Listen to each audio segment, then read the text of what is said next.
Аллахтың ысмы менен баштаймын. О Аллахым, улуу пайгамбарыбыз Мухаммад алейхиссаламга өз ырайымыңды жаадыргайсың. Биздин дуа тилектерибизди ага жеткирип, өзүң андан ыраазы болгойсуң. Аллахтың ысмы менен баштаймын.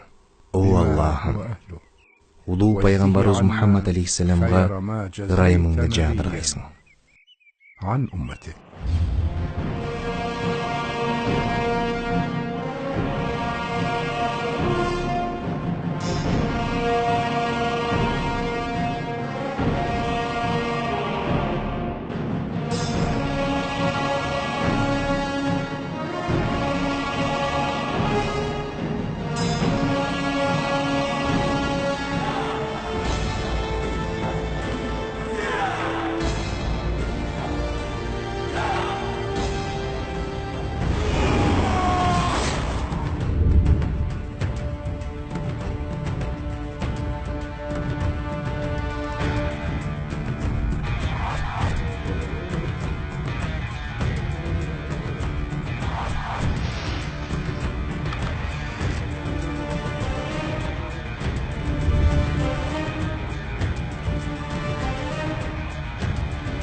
Мамлекетке чоң коркунуч жаралууда.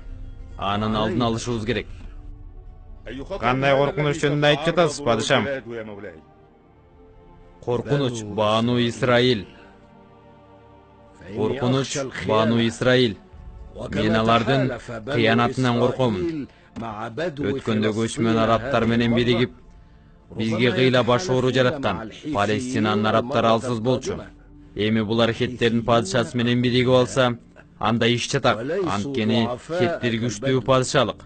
Анда Бану Исраилди көбүрөөк азапка салабыз да. Кеп анда эмес. Сиздин максатыңыз кандай, падышам? Менин оюмча, Бану Исраилди катуу коркутуп коюш керек. Ал үчүн Бану Исраилдин көз алдында туткунга түшкөн арабтардын башын кесиш керек. Денесин аларга көрүнүктүү жерлерге асыш керек. Бизге баш көтөргөндөрдүн абалы кандай болушун көрүп алышсын. Фараондун каарынан качып кутулам дегендердин жазасы ушул. Бардыгын угуп алгыла. Жер бетинде фараонго тең келе турган эч ким жок. Мен Бану Исраилдин келечегинен коркуп жатам. Мен дагы жүрөгүм тынч эмес. Эмне болуп жатат? Менимче, фараон хеттердин падышасы менен жашыруун сүйлөшкөнүбүздү билип калса керек. Шуш! Добушуңду өчүр. Муну эч ким жок жерде да айтпа. Бирөө угуп калат.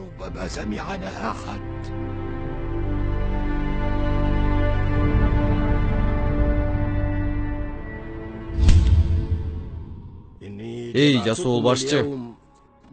Аскер башчы экөөң өтө олуттуу жана купуя сырды айтайын. Биз кызматыңа даярбыз, падышам. Мен Бану Исраилден биротоло кутулууну кааладым.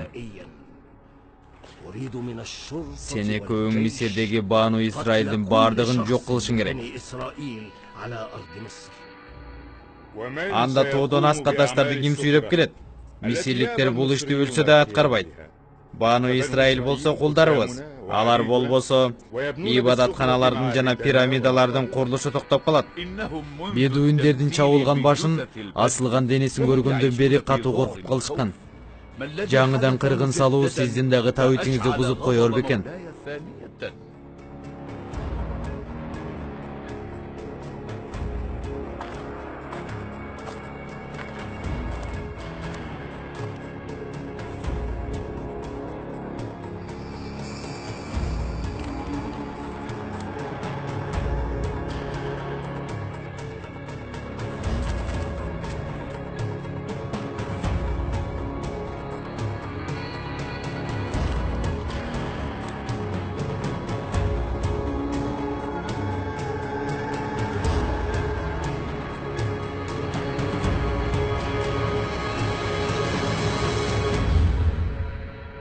وفرعون ذي الأوتاد الذين طغوا في البلاد فأكثروا فيها الفساد فصب عليهم ربك سوط عذاب إن ربك لبالمرصاد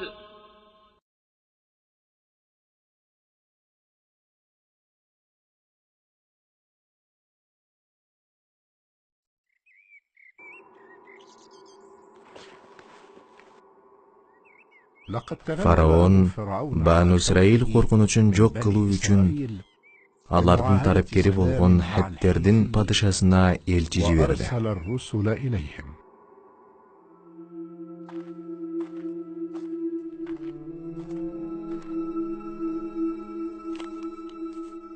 Misir faraonu birinciden Хеттердин падышасына сага салам айтамын.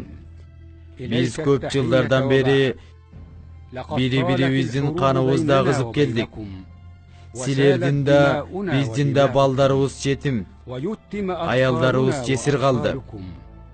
Кандуу согуштарды токтотуунун, жек көрүүнүн ордуна сүйүү сезимине батуунун, элдерибизге тынчтык тартуулоонун убактысы келди деп ойлоймун. Эгер макул болсоңор, анда тынчтык келишимин түзөлү.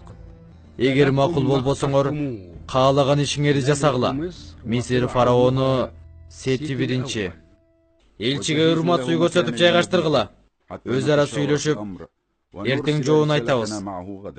Ыраазымын, урматтуу падыша. Кана, силер эмне дейсиңер?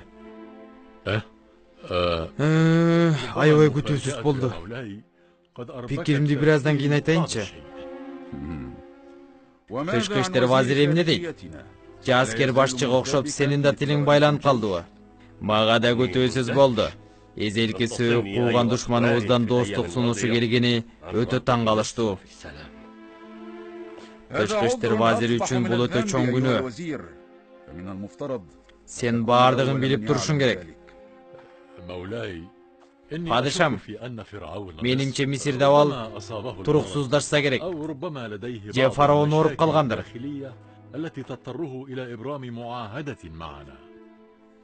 Мен да ошондой деп ойлогон элем. Балким Мисир армиясы алсызданып калды экен, токтоосуз согуштардан. Анда биз бул мүмкүнчүлүктү колдон чыгарбай, кошуун тартып барып, Мисирден биротоло кутулуш керек. Мисир армиясы эң алсыз кезинде деле коркунучтуу. Бул биринчиден. Экинчиден, Бану Исраилден болгон тыңчыларыбыз бизге фараондун ооруганында, аскердин начардыгы жөнүндө да кабар беришкен жок. Балким Фираун куландай соо алган эмес, жакындан перзент көргөн имиш. Казынадагы бошоп, бир жылга жеткидей гана камылга калды. Биз тынчтыкка жетишсек, эгин-тегинди көбөйтүп, казынаны кампайтып алар элек. Чынында казына толсо, аскерде ток болот. Күч жыйнап алып, ким менен болсо да эсептеше беребиз. Демек, казынаны толтуруп, аскерди күчтөндүрүү үчүн бизге тынчтык керек экен. Мисир менен анан эсептеше алабыз. Элчин алып келгиле.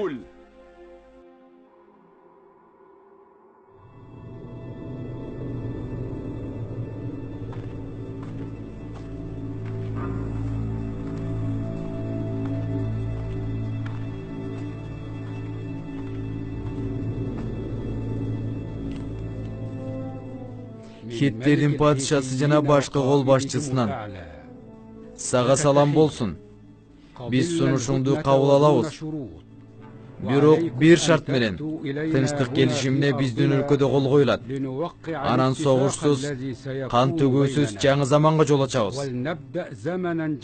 Хеттердин падышасы жана башкы кол башчысынан сага салам болсун.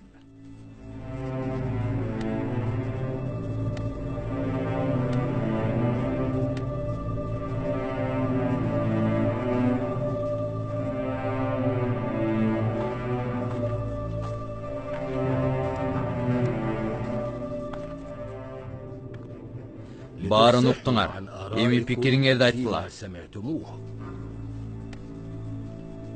Менимче, биз тынчтыкты сунуштап бир аз шаштык окшойт. Хет падышасынын оюн түшүнүп турам. Ал өзүн ашыкча күчтүү сезип жатат. Эгер согушка киришсек, аскери алсызданат. Жана башка көйгөйлөр жаралат.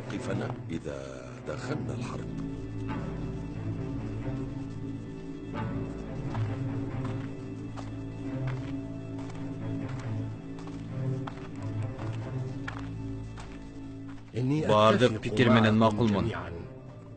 Бирок каттын мазмуну боюнча бир суроо.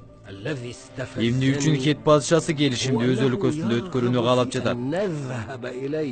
Ал фараондун алдында өзүнүн чымын экенин сезбейби? Эгер кайрадан согушка кирүүнү кааласаңыз, аскерлер шайма-шай турушат. Хеттиктердин сазайын колуна өрөбүз. Бирок ойлонуп иш жасаш керек, аскер башым.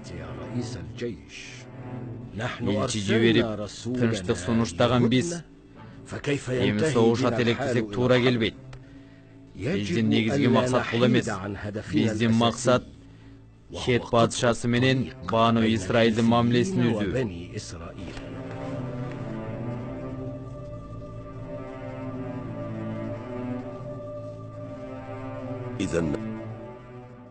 Анда сунушка оңдоо киргизиңиз.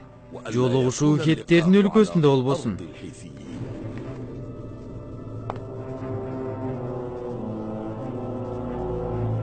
Менин каалоомда ушул.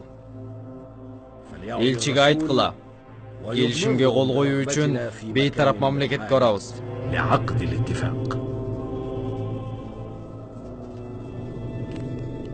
Фараонго айт. Макул, келишим үчүн бейтарап өлкөгө барууга макулмун.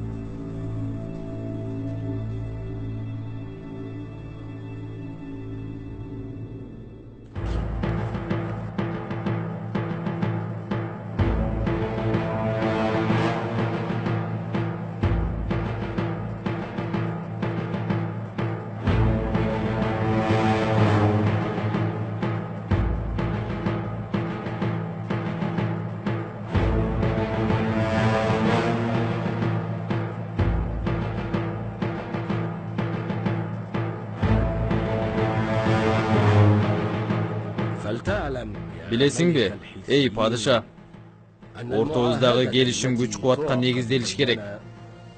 Алсыздыкка эмес, Мисирдин аскери кубаттуу. Ар кандай шартта согушка кирүүгө жана жеңип чыгууга даяр. Биз бул бейтарап жерге келгенден кийин согуш жөнүндө сүйлөбөй, келишимге кол коелу. Биз жөнүндө жаман оюң болсо же Мисир аскерин алсыз деп ойлосоң, билип коерсуң дедим да. Мисирдин аскеринин абалын жакшы билем. Бирок биздин кошундарыбыздагы кем калышпайт. Саныбыз көп, курал жарак жетиштүү. Күчүңдү шардана кыла бербечи, падыша. Мен буларды сүйлөбөйт болчумун. Силер дагы бизди алсыз деп ойлобогула да. Тынчтык бейпилдик орнотуу үчүн кол коюуну кааласаңар баштагыла эми.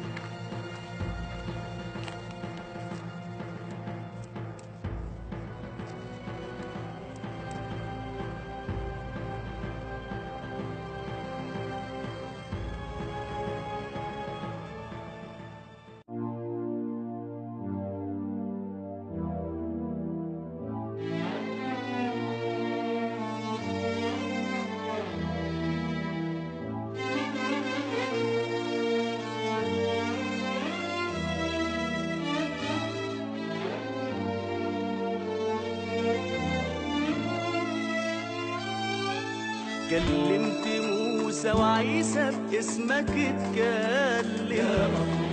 كلمت موسى وعيسى باسمك اتكلم.